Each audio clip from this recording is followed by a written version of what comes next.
Olá, eu sou a Maria Luísa, realizei projeto de PIBIC com concessão de bolsa através da Fundação Araucária e Reitoria da UniOeste. Sou autora desse projeto, a orientadora é a professora Ana Tereza, e ele foi realizado no Centro de Ciências Biológicas e da Saúde, no Laboratório de Investigações Biológicas da UniOeste. Seu título é Avaliação das malformações esqueléticas decorrentes da exposição de ratos Wistar ao imidacloprido durante a gestação. O predomínio da espécie humana no planeta reflete algumas necessidades maiores de habitat, alimentação e água. Com isso, a partir da Revolução Verde, no século XX, surgiu o maior predomínio e uso de agrotóxicos. Esses contaminantes influenciam o ecossistema negativamente, tanto os organismos quanto o ambiente em si. E no Brasil, são muito utilizados.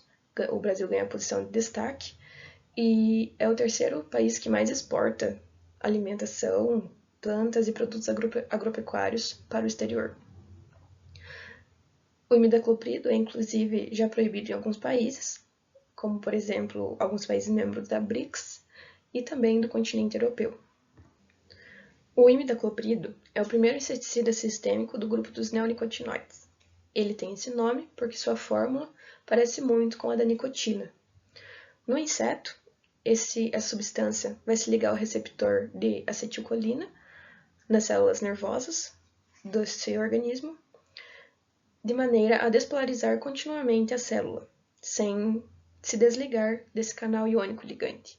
Então a célula vai continuamente receber íons positivos, vai se despolarizar sem parar, sem voltar ao seu normal, e com isso entra em um colapso nervoso no organismo, fazendo com que ele paralise e até morra.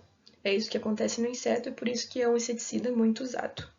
Existem diversos tipos de agentes teratogênicos e as substâncias químicas são algum deles, sendo o imidacloprido considerado um teratogênico. Esse estudo avaliará o efeito dele nas populações de ratos Wistar para observar o impacto nesses organismos, tentando mensurar o impacto nos mamíferos, visto que os agentes teratogênicos podem gerar diversas problemáticas no organismo, mas o enfoque desse estudo será avaliar as malformações esqueléticas. Sendo assim, o presente estudo teve como objetivo averiguar a toxicidade do contaminante imidacloprido através da exposição gestacional, verificando a ocorrência de malformações na prole de ratos Wistar, através de procedimentos da medida de estruturas do esqueleto, da comparação entre os grupos controle e exposto ao IMI durante a gestação, e da avaliação multidimensional das medidas por meio das ferramentas bioestatísticas. Por se tratar de um projeto que envolve animais vertebrados, passou pelo Comitê de Ética e foi aprovado sob o Protocolo 323. O INE amostral total foi de 22, sendo 8 fêmeas e 14 machos, 4 fêmeas para o grupo IMI e 4 grupo controle, 7 machos para o grupo IMI e 7 controles. Foram eutanasiados por overdose de ketamina e xilazina por meio de injeção intraperitoneal e posteriormente foi feitas suas avaliações biométricas. O método de dupla coloração foi feito com Alcyon Blue e Alisalina Red, através do método DISIN de 2022. E esse esqueleto corado foi observado no estereomicroscópio, seguindo um modelo controle de um rato Wistar de Reinald e Dr. Monzohir de 2013. Os testes bioestatísticos foram feitos com mean Whitney e frequências relativas para a observação do esqueleto. As eutanásias foram feitas com os animais recém-nascidos. Então, foram pegos o N amostral já definido anteriormente, e esses animais, após as eutanásias, foram avaliados biometricamente. Aqui o comprimento nasoanal, através de régua, e o peso corporal, através da balança analítica. Após isso, eles são eviscerados e armazenados em metacarne, em formaldeído, para serem preservados até o momento da coloração. Antes da coloração, é retirado a pele, o tecido adiposo, e só ficam os ossos mesmo e os músculos.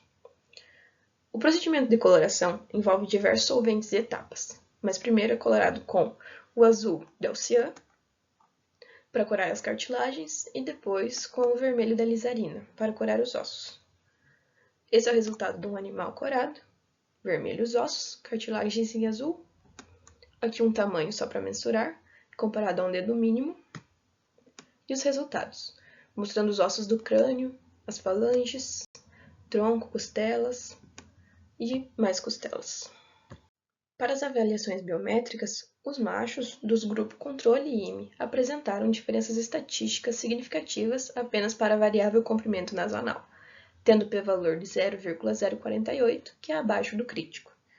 E o peso corporal, tanto para as fêmeas e para os machos, não apresentou diferenças estatísticas significativas. Então, na tabela, apenas em negrito, o que apresentou a diferença estatística significativa. Para as análises do esqueleto, foram encontradas irregularidades nas costelas, ao que deveriam ser 13 pares, segundo a literatura. O padrão são 13 pares, porém, nesse estudo, 100% dos animais controle apresentaram 14 pares de costela e 45,45 nos do grupo IME. O grupo controle apenas, o IME não, apresentou bipartição entre as vértebras. Uma fêmea do controle na vértebra torácica T3 e 2 machos nas vértebras T10 e T11, sendo que na T12 teve o formato de haltere. Aqui nessa tabela constam então as frequências relativas para costelas supranumerárias e bipartição nas vértebras. No estudo de Zin e colaboradores, de 2022, que foi feito com extratos foliares de uma planta, todos os grupos apresentaram bipartição nas vértebras, os do controle e o tratado. Esse foi o estudo usado com base para a coloração dos animais. As costelas supranumerárias, predominantes no controle, podem ser provenientes de alguma interferência genética já constante nos indivíduos do plantel do biotério de origem. Então, para confirmar isso, teria que pesquisar mais profundamente. No estudo de Bayer e Chernoff, de 1986, eles indicam que os animais podem apresentar ainda uma anomalia antes de uma exposição química, sendo considerada uma variância anatômica no caso dessas costelas supranumerárias, que são as flutuantes, e não uma malformação. E, por outro lado, no estudo de Mukherjee e colaboradores de 2017, eles refletem que a incidência do maior número de costelas em ratos do controle tem como fator causador o estresse materno das vias aéreas, que pode ser o caso no presente estudo. Então, essas fêmeas prenhas não ingeriram tomando o imidacloprido, mas apenas pelas vias aéreas já pode ter gerado todo esse resultado. O tratamento com imidacloprido gerou efeitos nas características biométricas dos animais. Houveram diferenças estatisticamente significativas no comprimento nasoanal dos machos, entre os grupos controle e IME, mas não no peso corporal. Todos os animais do grupo controle apresentaram as costelas supranumerárias e um menor número no grupo IME. Apenas o grupo controle exibiu bipartições nas vértebras, que foi uma irregularidade ausente no grupo IME. O estresse materno também pode ter desempenhado um papel na maior frequência desta anomalia no grupo controle. Tais achados ressaltam a importância de considerar fatores ambientais, mas também genéticos, como seria o caso do plantel de origem do biotério, ao interpretar dados de malformações em modelos animais expostos a substâncias químicas. Concluindo, agradeço a minha orientadora Ana Tereza Guimarães, a Bárbara Zanardini, que agiu também como uma co-orientadora, e aos companheiros de laboratório, que foram de exímia e indispensável importância para a realização desta pesquisa, cada um deles. Bem como também agradeço ao órgão de fomento da Bolsa, Fundação Araucária e Unioeste Institucional. Muito obrigada!